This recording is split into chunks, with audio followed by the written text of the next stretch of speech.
Fala galera, professor Karl Marx Santos novamente, trazendo agora para vocês aula de literatura. Vamos trabalhar conceitos e fundamentos. É bom sempre lembrar que essa disciplina, literatura, ela vai estar sempre andando de mãos dadas. Com quem? Com essas disciplinas, com esses campos de saberes aqui, ó. A história, a arte e a própria literatura, né? Uma tríade aí que a gente vai trabalhar sempre quando formos aí fazer o estudo de um campo desse saber que integra aí as nossas aulas de linguagens, tá bom? Vamos começar. Então, pessoal, é importante a gente saber essa relação da literatura com as linguagens, né? A história com a arte, certo? Então, para que serve a literatura? Nessa imagem ela fica bem sugestiva. Se a gente pensar que a literatura é uma palavra que ela serve para comunicar, para interagir. E também para criar a literatura. Isto é, criar arte, provocar emoções, produzir efeitos estéticos. Então, gente, estudar literatura implica não só apropriar-se de alguns dos conceitos básicos dessa arte, mas também deixar o espírito leve e solto, pronto para saltos, voos e decolagens. Então, o livro, a ficção, a realidade que é paralela, que é criada, ela nos proporciona isso. Independente de credo, cor, religião, a literatura, a gente vai ver um pouco mais lá na frente, ela tem esse caráter universal. Então, como é que vai funcionar a metodologia? Bem, nós teremos aqui a metodologia partindo desse organograma. Nós vamos ter de que forma funcionando isso? Nós vamos ter o estudo da historiografia, vamos trabalhar a questão de como o contexto histórico ele vai refletir isso, né? Na forma como os autores escreviam, na forma como eles traziam isso como estilo, na historiografia literária, e dos próprios movimentos aí que a gente vai saber. Esses movimentos, e eu posso também me referir às famosas escolas, né, literárias, os estilos literários, podemos dizer assim. Então, a literatura também ela vai estar atrelada com essa questão do estudo de movimentos artísticos. Quais foram, digamos assim, as vanguardas que influenciaram na época, no Renascimento? Se houve influência ali do humanismo, se houve influência do impressionismo, expressionismo, todos os ismos. Isso vai também estar relacionado com a questão das linguagens, os códigos que foram escritos, né? Convenções adotadas, convenções escritas. Também teremos fornecimento de instrumentos críticos teóricos e também de interpretação, trabalhando aí com alguns trechos de alguns livros de algum autor que escreve sobre isso. Vamos trabalhar em cima disso também, a análise dele. E por último, vamos aproveitar também a questão da própria formação, né, do repertório. O que você traz aí como pano de fundo, o seu conhecimento, a sua bagagem cultural, né? A intertextualidade ela vai ser aproveitada de que forma aí? A gente vai trabalhar também nessa dinâmica, tá bom? Vamos continuar. Então, nós vamos ter aqui 4 tipos de questões, né? Tipologia de questões que vão ser cobradas aí de vocês. Nós vamos ter aquelas questões que vão pedir para você trabalhar com trechos, autores e obras, e vão pedir também para você julgar os itens. Nesses itens, você vai poder associar as colunas, né, preencher as lacunas que estão faltando lá. Outras questões que vão pedir a questão da própria historiografia literária, trazendo aí características dos movimentos, literários, os movimentos ou ainda a própria questão da literatura comparada, o cânone, né? Sempre vai ter uma questão dessa aí para trabalhar. Isso que é chamado de questão coringa. Tá? Vai estar sempre ali para preencher alguma coisa que estiver faltando. Questões que pedem também a interpretação do texto literário podem cair até sobre o texto base e questões indiretas sobre literatura. Trabalhando aí também sobre teoria literária, crítica literária, própria questão da semântica, que vai envolver a questão da interdisciplinaridade. Quando eu falo interdisciplinaridade, atente-se a esse prefixo inter, que ele está relacionado com a questão da interação. Você vai poder fazer um diálogo, você vai poder interagir. Então, toda vez que você ouvir falar nessa palavra, lembre-se dessa outra aqui, ó, interação. Então, chegamos agora no momento importante, o momento da definição, da conceituação de literatura. Etimologicamente, literatura vem do latim literis e significa a arte da palavra escrita. Tá? Então, podemos dizer a relação da literatura com a arte, ela acontece nesse sentido. A arte ela é uma forma de o ser humano expressar as suas emoções, a sua história, a sua cultura, através de alguns valores estéticos. Toda vez que eu falar relacionado à estética, automaticamente, né, um gatilho vem aí o conceito de beleza, a harmonia, o equilíbrio. Então, a arte ela pode ser representada através de várias formas. E aí eu citei aqui a questão da música, da escultura, da pintura, inclusive aí, ó, a literatura que nós estamos trabalhando aí. Mas para a gente saber o que é literatura também, é importante saber aquilo que não é. E para isso que eu trouxe aqui a diferença entre texto literário e texto não literário. Tá? Então, o texto literário ele começa tendo a sua função estética. Em contraponto, o texto não literário ele vai ter o que chamamos de função utilitária, que é aquela função instrumental. No texto literário, ele vem do grego esthesis, tá? Que significa sentido, percepção, sensação, sensibilidade. Tá?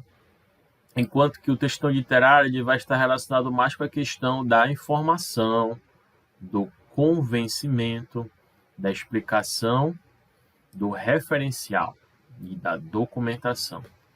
Repare que eu tenho a diferença entre linguagem conotativa e linguagem denotativa. É importante fazer uma ressalva para diferenciarmos isso aí. Toda vez que você ouvir falar nesse termo conotativo, você vai lembrar de com, tá? Esse com aqui, ele é o sentido contextual, né? A palavra, ela vai ter vários significantes, tá? Mas é o contexto aqui, ó, que vai dizer qual é o uso correto. Chamamos também de linguagem figurada. A linguagem denotativa, você vai lembrar aqui, ó, esse termo denotativa, você vai lembrar de dicionário, né? Você vai lembrar do D, que é o dicionário que faz uso lá da função metalinguística. Então é a palavra que ela realmente ela não abre brechas para você ter um outro significado, né? Um significante para um significado só. A mais estrita aqui. Aqui no contextual não, a gente chama de polissêmica. Tem vários sentidos aqui, dependendo do contexto que você for usar. E a linguagem no texto literário está relacionada também com a linguagem dos sentimentos, subjetivismo, que já foi dito, a questão do lirismo. enquanto que a linguagem no texto não literário, que nós chamamos também de linguagem objetiva, não tem para onde você correr, tá? Então aqui novamente a gente vai para a história, né? No momento de seu surgimento, o ser humano então ele já produzia representações de sua própria existência. É como se a vida fosse insuportável. Se ele não pudesse apreciá-la e condensá-la, né? Reunir tudo isso em imagens cheias de sentido e significado, que eu acabei de falar ainda há pouco aqui para vocês, tá? Então a imagem ela viria o quê? Carregada de sentido. Ela surge junto com rituais mágicos, inspirando cuidados, terror e até mesmo reverência. A gente vai ver já alguns exemplos aí na frente, tá? Vamos lá. História e função da literatura e das artes agora. Falei ainda há pouco ali sobre a função da literatura, né, a função dos textos literários e tudo mais. Agora a gente vai ver um pouco sobre a questão da função das artes, né? Então veja que sempre que eu for falar, eu tenho que fazer esse link com as artes também e ao mesmo tempo com a história, tá? Então vejamos, no Paleolítico Superior, os homens primitivos faziam desenhos de animais, tá? Então acreditava-se que isso ajudaria ao quê? A invocar, né? Evocar espíritos, determinar uma boa caçada. Registros como esse nós temos há mais de 40 mil anos antes de Cristo. Esse aqui, por exemplo, que eu peguei desse site, você percebe aqui a utilização desses registros no dia a dia, né? A linguagem que ele utilizava é uma necessidade, né, do ser humano, desde o início dele querer já desenhar isso, né, marcar uma espécie de registro mesmo, ver essa necessidade. Então, a partir desse momento, foi possível entender como era a dinâmica da vida, né? Dinâmica ali, esse termo que vem de dynamos, está relacionado com essa ideia de movimento, né, no grego, e sentir em nós próprios aquilo que há de humano em nós. Era a questão da proteção, né, o desejo, a admiração diante de um mundo hostil, a capacidade de extrair beleza daquilo que é efêmero, e aí quando eu falo efêmero aqui para vocês, é a ideia do que é passageiro.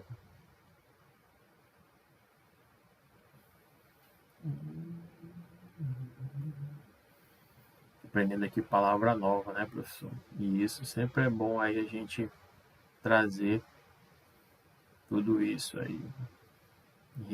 Enriquecer, né, o seu repertório vocabular. E daí vamos chegar ao que conhecemos como o conceito de expressão, tá? Vamos lá. Então chegamos agora num dos momentos que superam a abordagem da literatura com relação ao caráter cânone, e vamos também partir agora um pouco para além disso, trabalhando com a questão também da literatura oral, que alguns autores também chamam de oratura. Olha, a oratura ela surge exatamente com a faculdade do ser humano de manifestar aí a fala, né? Então, grandes obras que no passado nós tínhamos aí apenas indício de que poderiam ter vindo com a escrita, na verdade, elas foram com as narrativas orais. Como vocês podem observar aqui, as narrativas orais, elas foram contadas de geração em geração. E posteriormente, algumas dessas narrativas, então, elas foram convertidas na forma escrita. Exemplos clássicos que nós temos aqui do poeta grego Homero, quando este escreveu duas obras muito conhecidas, Ilíada e Odisseia. A Ilíada, ela conta aí a história que se passa no momento da Guerra de Troia, né? Devem conhecer ali o momento em que houve aquele conflito na Grécia Antiga e eles queriam invadir ali Troia, né? E tem até a história do cavalo de Troia e tudo mais, numa pesquisada aí que vocês vão se inteirar um pouco mais. E Odisseia vem de Odisseu, do grego, e conta o retorno de Ulisses, né? Quando você faz aí a tradução para o nome de Odisseu para o latim, ele é traduzido como Ulisses, nome Odisseia. Então, o retorno dele após essa guerra, né? Depois vocês perceberam que foi convertido aí na forma escrita. Aqui também na nossa região nós temos a lenda da Buiúna, que conta também aqui a história, a lenda da cobra grande, né? Buiúna. E também fala de uma índia que, ao tomar banho numa noite de lua, ela engravidou dessa cobra e ela gerou, né, 2 filhos gêmeos. E esses filhos, eles eram chamados Honorato, que é esse cara como vocês estão vendo aqui, ó. Também tem o que a gente chama de a lenda, né, a história da cobra Honorato. E mais a sua irmã, que era também chamada de Maria Caninana. Então, logo depois que nasceram essas crianças, a Índia ela jogou eles nas águas, né? Que eles não podiam ficar na terra, né? Senão eles iriam falecer e tudo mais. E Honorato era cobra boa, né? Ajudava o vilarejo e tudo mais. A Maria Caninana não, ela já era, digamos, a ovelha negra, né, da família, que o pessoal fala, né? Esse termo até é um pouco, às vezes, racista, né? Não gosto muito de utilizar, mas vocês acabam, de uma certa forma, entendendo que era uma coisa que é ruim. E percebam que a Maria Caninana, ela atormentava a vida dos pescadores, ela naufragava algumas embarcações e tudo mais, e prejudicava o vilarejo. Honorato, vendo isso, acabou fazendo o que eles queriam, né? Ele matou a sua irmã, Maria Caninana. Depois de um tempo também ele não aguentou mais viver assim e queria quebrar o feitiço. Algumas pessoas contam que à noite, quando ele saía, né, que tem aquela história do couro da cobra, né, que ele deixava, ele se transformava em ser humano, depois voltava para as águas. Encontrou um soldado, corrido parece que no município de Cametá, e ele acabou tirando aí esse feitiço. O ritual que tinha que jogar leite em cima e aí acertar com um ferimento na cabeça, algo do tipo.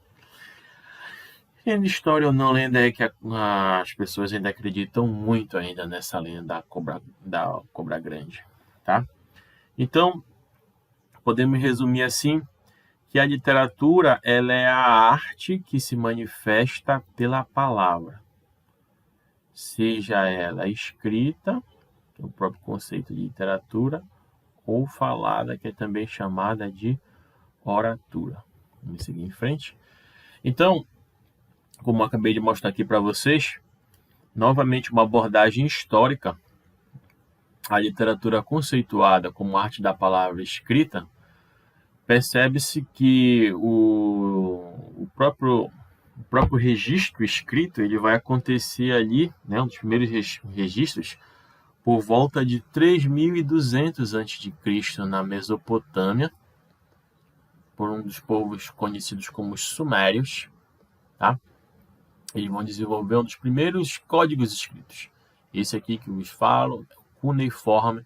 Cuneiforme você pode encontrar aqui, ó, nessas imagens. Essa imagem aqui, ó. Tá? que se tem conhecimento da história, né? E os egípcios, eles vão criar o hieróglifo ou o hieroglifo, né? Traduzindo como a escrita sagrada, que são esses daqui, que vocês podem observar. Então, a partir do surgimento da escrita, haverá essa formalização da literatura em registros gráficos. Entretanto, não terá uma função artística consolidada ainda. Ela ainda será muito mais terá seu caráter pragmático, né? Informativo. E haverá manifestações artísticas esparsas. O que significa dizer isso? Espalhadas, né? Podemos resumir assim para vocês.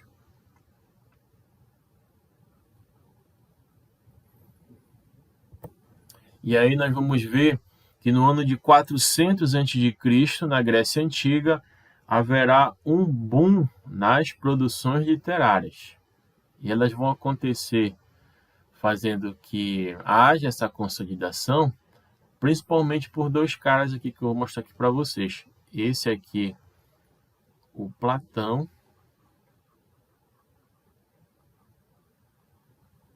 e esse aqui que é o Aristóteles.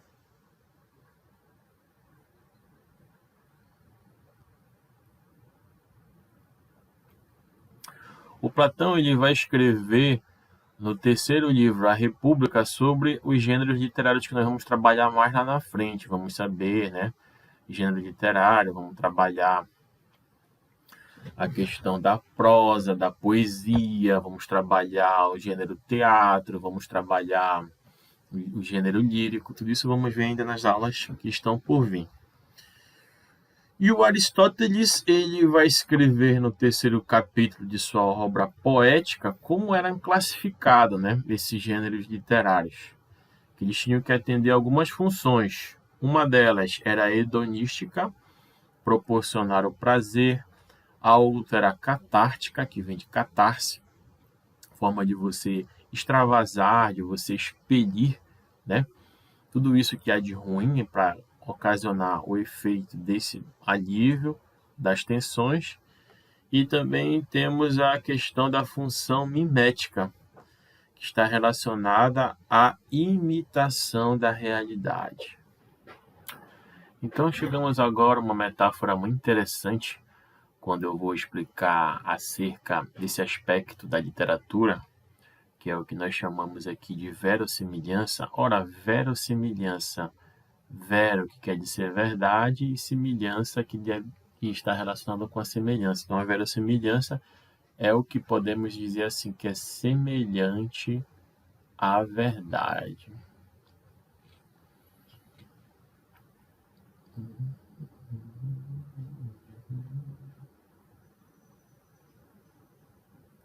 Tá? Então, entenda aqui essa relação que eu quero mostrar aqui para vocês. Temos aqui o poeta, temos aqui a bailarina. O que há de comum entre eles? Ambos têm empecilhos pela frente. A bailarina, para a execução da coreografia do balé clássico, ela tem uma luta incessante contra a gravidade. E o poeta, ele já vai ter uma luta incessante também com a realidade, podemos dizer assim. Então, o poeta ele deveria retratar a realidade em que vive, tendo em mente algo contra ou a favor desse contexto no qual ele está inserido. Semelhante ao que a bailarina ela encontra quando ela está executando aqui os passes, ela tem aqui, ó, um ponto em comum, uma interseção com a realidade. Aqui em cima é apreciado toda a parte estética da execução da coreografia do balé clássico, né? Que eu trago aqui para vocês. Eu fui trazer aqui um dicionário de balé para leigos, né? Olha, traduzindo para a língua portuguesa, o coice do burro, salto longo, o braço alongado, espreguiçamento, o círculo de roda, né? Roda de círculo, esticamento, né? Alongamento, perna equilibrada. Então, há uma luta da bailarina para ela conseguir executar isso por conta da gravidade que ela enfrenta aqui, ó. A dificuldade, né? Que às vezes pode atuar contra ou a favor dela. E o poeta, na hora em que ele está escrevendo, a preocupação dele é justamente saber o que poderia ser real, poderia ser totalmente fictício, e o que também poderia ser, que chama de verossimilhante. Verossimilhante, questão da verossimilhança. Então é essa relação que eu trago para vocês aqui. Nem tão fictício, nem tão real, mas o que chamamos de verossimilhança. Tá bom? Avançando. Agora vamos trazer então o que o nosso crítico literário, o Antônio Cândido, ele tem uma análise interessante sobre isso, né? O Antônio Cândido, crítico literário, o Antônio Cândido, ele entende a literatura como um processo de acumulação, tá? Artistas conseguem expressar medos, vontades e desejos de suas épocas. Então, o contexto histórico aqui ele vai refletir muito nessas obras que são produzidas, tanto nas artes visuais quanto na literatura. E a partir da interpretação dessas obras, vai ser possível, né, perceber a forma de viver desses nossos ancestrais. Falei que a literatura é passada, né, de geração em geração, desde lá da tradição da oralidade, e manter vivo aí o canal de compreensão com aquilo que nos formou. Então veja, nós temos aqui, ó, nós temos um movimento que vai refletir aquilo, quer seja o estilo, né, a escola em que vai marcar aquelas características, e isso daí é marcado temporalmente, e temos o que chamamos de formação, que é aquela noção de processo, que algo está em contínuo movimento. Exatamente isso que nós acabamos de falar. Então, o Antônio Cândido, ele diz que a literatura ela deve ser vista como um direito humano, tá? Assim como o direito social, né? A questão da moradia, a alimentação, ao bem-estar social. Então, para o crítico literário, a literatura ela tem esse papel humanizador, tá? Capaz de transformar e levar o homem a compreender-se por meio da fabulação, o qual é cotidianamente apresentado, seja imerso ou em sonhos, em práticas vivenciadas de sociedade. Vamos detalhar mais isso aqui, ó. Olha, o Antônio Cândido ele continua dizendo que ele chamará de literatura, da maneira mais ampla possível, todas as criações de toque poético, ficcional, dramático, em todos os níveis, tá? Na sociedade. Todos os tipos de cultura, desde o que chamamos de folclore, lenda, xiste, até as formas mais complexas e difíceis da produção escrita das grandes civilizações. Vista desse modo, a literatura então aparece claramente como uma manifestação universal de todos os homens em todos os tempos. Não há povo e não há homem que possa viver sem ela. Isto é, sem a possibilidade de entrar em contato com alguma espécie de fabulação.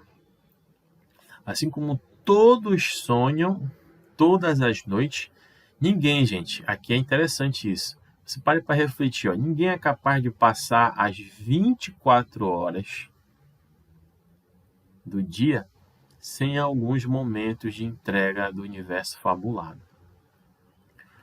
O sonho assegura durante o sono a presença indispensável desse universo, independentemente da nossa vontade. E durante a vigília, a criação ficcional, a poética, que é a mola da literatura em todos os seus níveis e modalidades. Está presente em cada um de nós, analfabeto, o erudito. Repare que ela não escolhe classe social, né? Gêneros como anedota, causas, histórias em quadrinhos, noticiário policial, canção popular, moda de viola, o samba carnavalesco. Então, a literatura ela vai se manifestar desde o devaneio amoroso ou econômico no ônibus até a atenção fixada na novela, televisão ou na leitura seguida de um romance. Perceba como o caráter universal, né, da literatura está presente em tudo. Então, ora, se ninguém pode passar 24 horas sem mergulhar no universo da ficção e da poesia, a literatura concebida no sentido amplo a que me referi parece corresponder a uma necessidade universal, que precisa ser satisfeita e cuja satisfação constitui um direito. Por isso que ele fala da ideia da literatura enquanto um direito universal. Tá? Então, alterando o conceito de Otto Rank sobre o mito, podemos dizer que a literatura ela é o sonho acordado das civilizações. Tanto assim como não é possível haver equilíbrio psíquico sem um sonho durante o sono, talvez não haja equilíbrio social sem a literatura. Deste modo, ela é fator indispensável de humanização. E, sendo assim, confirma o homem na humanidade, inclusive porque atua em grande parte no subconsciente e no inconsciente.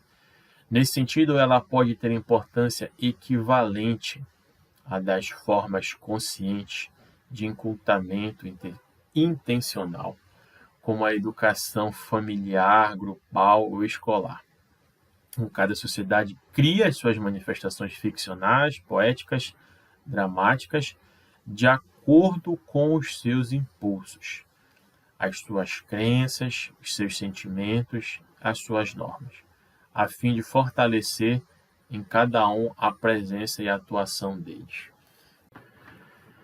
Então, pessoal, desse trecho que nós acabamos de observar da obra do Antônio Cândido, nós percebemos que todos esses elementos que foram descritos, ele demonstra a necessidade universal, né, da literatura ela ter esse caráter mesmo de direito universal para que possa prover tudo isso, né? É importante porque ela também ela vai trazer esse fator de humanização, né, do ser humano. Vai confirmar, sendo redundante, né, o homem na sua humanidade. Tá? Trabalha no subconsciente, no inconsciente. Então é nesse sentido que ela pode ter importância. Perceberam? É bastante autoexplicativo. Eu só fiz aqui algumas pontuações, algumas observações para vocês observarem isso daí. Vamos partir agora para o próximo slide. Então, perceba que dentro de cada uma dessas divisões que eu mostrei aqui no quadro, o escritor, o poeta, ele pode se classificar em cada uma delas aqui. Vocês podem observar. Vou trazer aqui até um. Então, nós temos aí de que forma pode ser enquadrado aí os autores de cada momento. Ser conforme a periodização histórica, que ela vai estar relacionada com as idades, né? Há 4 grandes idades na história que nós chamamos da antiga, que a gente quase não vai falar dela aqui. A Idade Média, a moderna e a contemporânea. Em média, elas costumam durar mais de um século. Em especial aqui, a gente verifica que as bancas elas têm dado bastante atenção com o período da Idade Contemporânea, que é o que marca aí 1789. Você sabe o que aconteceu aqui? Sim, a Revolução Francesa, né? Então, nós temos aqui o início da Idade Contemporânea. Então, perceba que, nesse momento, haverá uma certa... Pelo menos nas últimas questões assim, de prova, eu tenho visto uma predileção por essa idade aqui, que marca essa questão da idade contemporânea. Ao mesmo tempo, ela marca o fim, né, o momento de transição, né, da idade moderna, que passa para a idade contemporânea. Os movimentos artísticos e literários, o contexto histórico que influenciou as escolas da época, cada autor também ele pode ser enquadrado aqui nesse momento, ele pode ser classificado, né? Nos estilos que cada um desses autores eles suscitavam, eles manifestavam na época e que se repetiam em cada um deles, tá? Relacionado à questão das unidades temáticas e o modo como expressar isso, que é relacionada à estilística. Tem a questão das gerações, né? Vocês podem ver no romantismo tem a primeira, a segunda, a terceira geração que a gente vai ver. Tem também no modernismo, geração de 30, entre outros, né? Como eu tenho mostrar aqui para vocês, ó, romantismo, modernismo. Também existem também as fases, né? As fases dos autores. A gente vai ver muito isso lá na frente, quando a gente for verificar que cada autor, em um momento da sua vida, ele não necessariamente ele está preso àquele período, ele pode desenvolver fases ali. Algum momento assim que alguém disse, hoje eu sou romântico, aí eu vou escrever só sobre romantismo, hoje eu sou do realismo. Não. Vocês vão perceber que dentro do estilo, né, de cada autor, eles podem desenvolver algo diferente, como o próprio Machado de Assis, em alguns momentos ele teve uma fase romântica, e a outra também, posteriormente, uma fase realista. E aí eu trago essa linha do tempo para situar vocês na história. Lembra que eu falei para vocês? Sempre que estivermos falando de literatura, vamos estar de mãos dadas com a história, com a arte, né? E a gente começa falando aqui essa timeline, né, assim, do tempo, ela é dividida em antes de Cristo e depois de Cristo, né? Percebam aqui, por exemplo, a Idade Antiga, que é que vai menos importar para a gente quando a gente estiver estudando aqui essa parte da literatura, ela marca desde a invenção da escrita, ela está relacionada com esse intervalo de tempo da invenção da escrita, cerca de 4.000 anos antes de Cristo, tá? Até a tomada de Roma pelos Hérodos, 476. Depois vamos ter, só fazendo aqui o link, ó, Idade Antiga, então vamos marcar aqui, ó, meio do critério da periodização tradicional. Então, do surgimento da escrita, 4.000 a.C., a desintegração do Império Romano no Ocidente no século V. Tá? Depois, vamos ter aqui a Idade Média, que ela vai de 476 até 1453. Então, a Idade Média ela é marcada por esses acontecimentos aqui, ó, que eu vos trago. Olha. A desintegração do Império Romano, século V, a tomada de Constantinopla, 1453. Idade Média, lembra a Idade Medieval? Alguns falam Idade das Trevas, a questão do feudalismo, a questão do fortalecimento da igreja, tá? A sociedade que era dividida em estamentos, o teocentrismo ele era muito forte, aqui a gente vai falar mais lá na frente sobre isso. Temos também a questão da Idade Moderna, que ela tem um período de transição aqui também de 1453 a 1789. Então, ela remonta aqui, ó, ao período que vocês conhecem também na história como o absolutismo, né? Os reis, né? A tomada de Constantinopla, a Revolução Francesa, que vai ser a virada de chave aí, que vai haver as mudanças com as revoluções liberais. Percebam que ela vai de 1789 até o período atual, que é a Idade Contemporânea aí.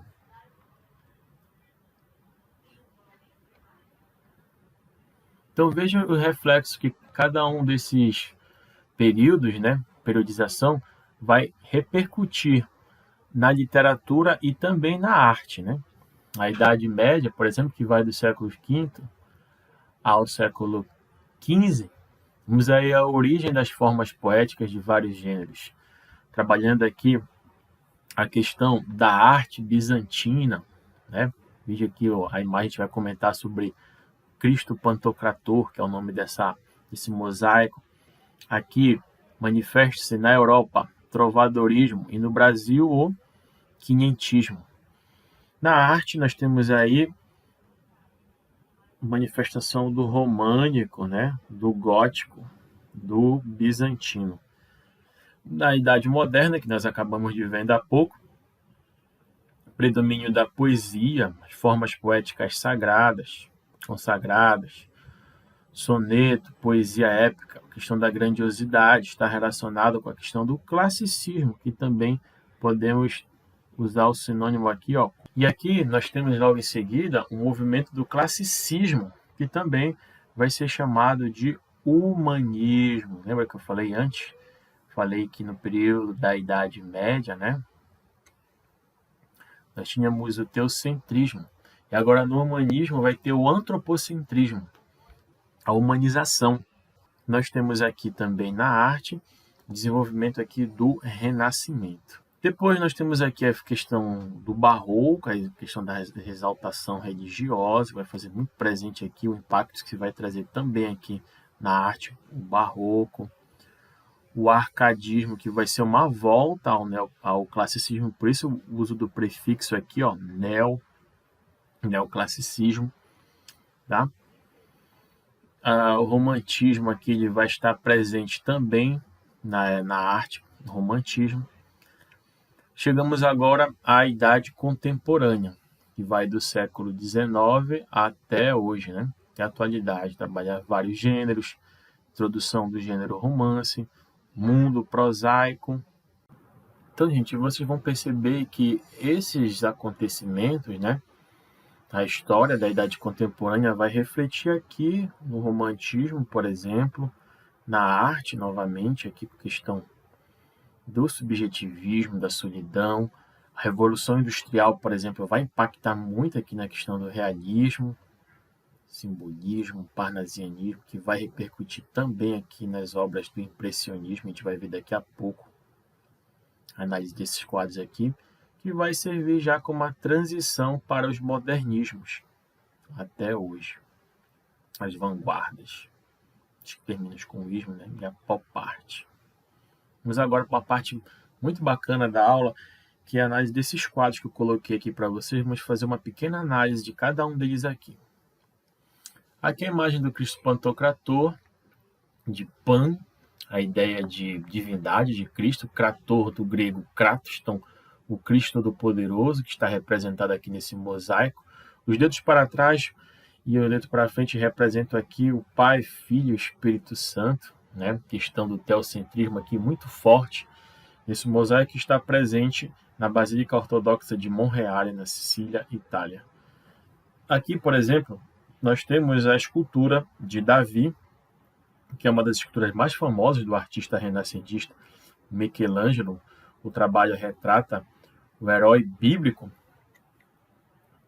Em especial aqui, se formos analisar a expressão, né, Davi, após tomar a decisão de confrontar Golias, mas antes da batalha propriamente dita, um momento oscilante entre a escolha, a atitude, até nisso, né, a representação, a sua testa um pouco aqui, olha, repuxada, o seu pescoço tensionado, olha, tensão, e suas veias sobressaem ao longo do braço.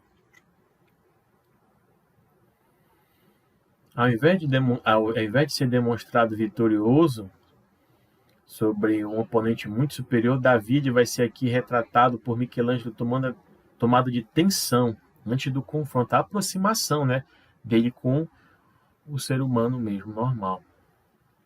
Aqui nós temos o Complexo dos Passos, que é uma alusão à Via Sacra que Cristo passou, antes da crucificação. Antônio Francisco Lisboa, que foi um dos expoentes máximos do barroco no Brasil. A deformação no rosto é proposital justamente para mostrar esse momento de tensão, né? De dor, de sofrimento, tá? Ligar realmente a questão do aspecto humano do barroco para transmitir emoção durante o martírio de Cristo. Aqui nós temos já um quadro que vai refletir o arcadismo, um outono pastoral, em francês, Un automne pastoral, que é um quadro concluído em 1749 pelo pintor François Boucher. Repare que a ideia do neoclassicismo também está de volta aqui, ó. A referência a imagens mitológicas, a fonte, né, da juventude, a vida bucólica do campo, as ovelhas, podemos dizer que também temos o pastor, a juventude, a ideia do carpe diem, aproveite cada momento de forma intensa, como se fosse o último. Olha aqui, ó, retratada a questão dos animais, as frutas, tudo isso são características do arcadismo. Do romantismo, a gente traz agora a manifestação do artista Caspar David Friedrich, em sua obra denominada De Anderhut über den Nebelmeer, traduzindo Viajante sobre o Mar de Névoa. Mostra o caminhante sobre o mar de névoa, a solidão, a postura introspectiva, o ponderamento, a reflexão, características presentes no romantismo. A obra está no acervo Cristal de Hamburgo, desde 1970. No próximo, temos a obra do artista plástico francês Honoré Daumier, em francês, Le Wagon de Troisième classe. Carruagem de terceira classe. Ela mostra exatamente a influência do realismo e na arte, o impressionismo. O impressionismo é você trazer aquilo que... a impressão daquilo que te trouxe. Percebe-se aqui pessoas que estão agrupadas, aglomeradas, né? Mas é uma multidão solitária. Cada um está preocupado com o seu individualismo aqui, com o seu eu. Então mostra muito essa questão já da influência, né? Aqui um vagão de trem, as pessoas amontoadas, isso é muito evidente. E a última, nós temos aí o clássico Modern Times, Tempos Modernos, de Charlie Chaplin, né? Mostra aí a questão do advento da ascensão do Fordismo, do Taylorismo, muito presente nos Estados Unidos. E Chaplin, no cinema mudo, no cinema preto e branco, ele faz uma crítica disso, que um homem fazia esse esforço repetitivo por muitas horas. Quando ele saía até da fábrica, ele saía reproduzindo o movimento que ele ficava fazendo nas fábricas e tudo mais. Então, aí começa a entrar a questão do modernismo, né, que a gente vai perceber aí muito presente. Então, essa primeira parte da aula de hoje, gente, a gente termina por aqui. Forte abraço, até a próxima aula.